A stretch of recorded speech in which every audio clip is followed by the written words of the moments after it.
Eric said on media day that last year, and you guys forget what it was, we were like bottom five in 3-point rate. And he And talked about, attempts. yeah, attempts, yeah. He talked about wanting to get it up to like 37 to 40 a game. Um, what is your guys' course in order to get to that number organically? Well, the same thing. We want the right threes, and I thought that our percentage was a reflection of taking the right ones. Like I don't want to take random ones where we don't have floor balance and we can't get back. And so to get the defense to collapse or attack it before it's set, where we have a numerical advantage, but to take the right ones. And so try to get away from the long two. And for the most part, I think we've done that. And now we got more guys that can go off the dribble, and I think we can create those shots. And so when we get the penetration and you get the defense to collapse, you got to make the right rim read. And then when you're in there, if the second defender comes, spray it out, hit the open man, trust each other, and sometimes it's drive, pass, pass. And if we do that, we're going to get a good look. Is there a particular type of long two that you feel like Pardon? you want to, is there a particular type of long two you feel like you want to eliminate? Yeah, more so early in the clock. You know, like sometimes it's the shot. You know, like, and I think you see it. I think the floaters probably become more of the mid-range shot now. And obviously we have a couple guys that are great at it. Derek is really good at the floater, and so is Quick. The thing I like about the floater versus the mid-range, it also gives you a pretty good chance of getting the second shot, and oftentimes that could lead to the three as well. Is there an update on Thibodeau? Like, do you know when he's going to come back? I don't. So, and Mitch is doing a little bit more. You know, he's making good progress. So What, what, what happened with Thibodeau? that's an ankle issue. What have you seen from RJ as he has to year three so far? Continued growth. I think all around play. I think he's learned a lot.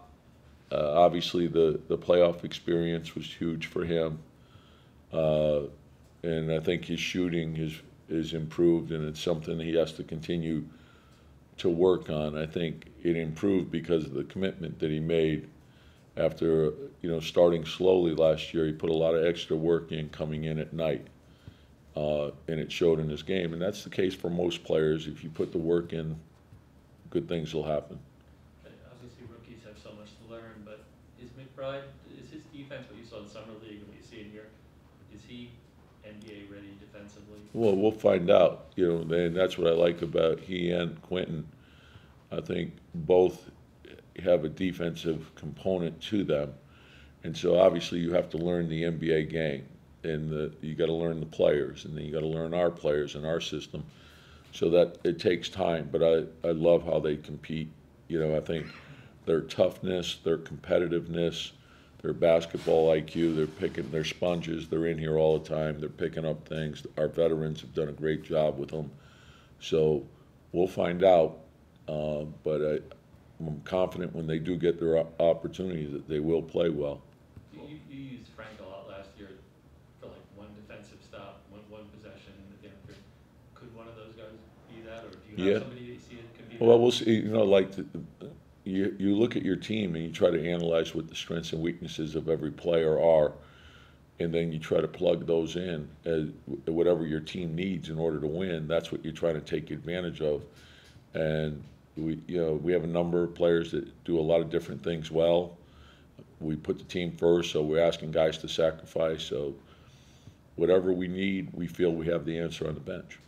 Fournier was available during the trade deadline last season. Was he somebody you guys looked at back then? Yeah, well, I know Leon and his staff, they're always evaluating the opportunities, and that's what, big part of what their job is to know the league, to know who's available. And I think you're seeing, teams do that now at the break, where they'll move players along that, they may be moving in a different direction. And so you're always looking at different players, who might be available, what the cost is, whether it makes sense at that time or maybe it makes more sense to do it later. So, but they're evaluating the league constantly, and you have that going on. You have, there's constant preparation for the draft and free agency, but also you're tying that to trade opportunities, and obviously we feel strongly about the guys we do have. The most important thing we can do is our own player development. So, but all four parts are equally important in terms of developing your team. Was he somebody, because when Boston traded for him, people thought, hey, they're trading, they're going to resign him.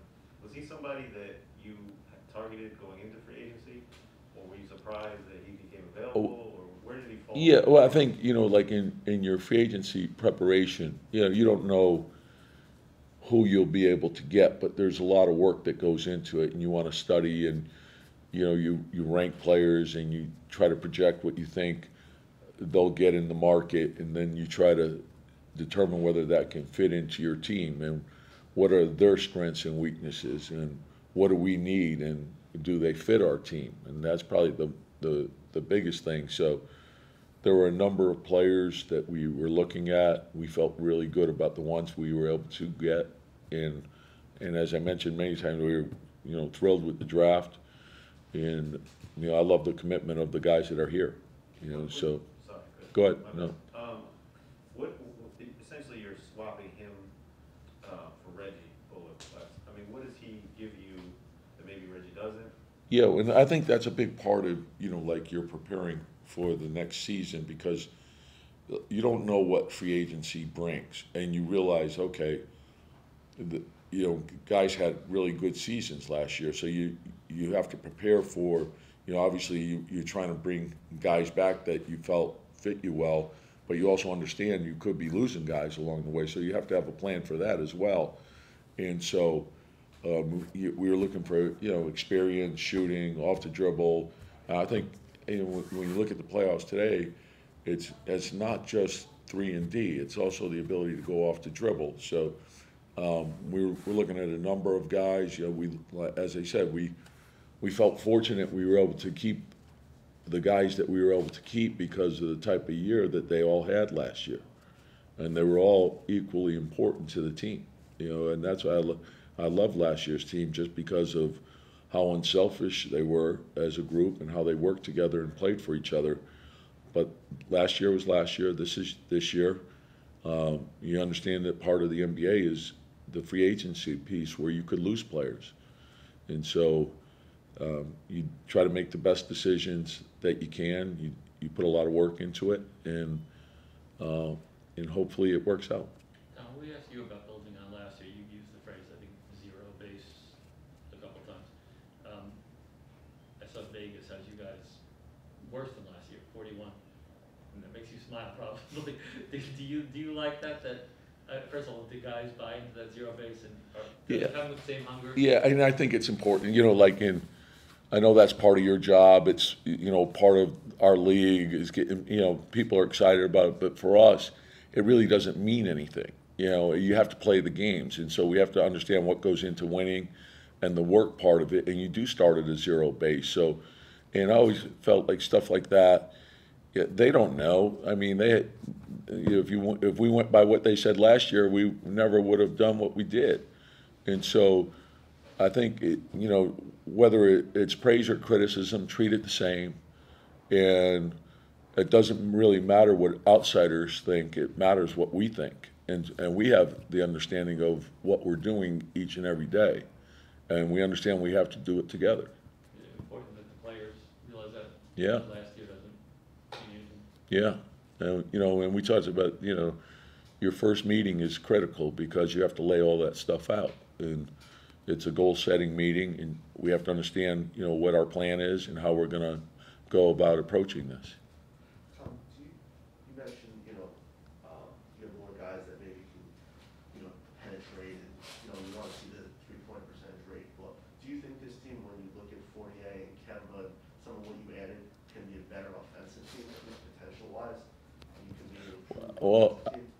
And obviously you want to improve on both sides of the ball, and I think the fact that, you know, like when you look at Quentin, I think he took almost 800 threes last year, or over his career.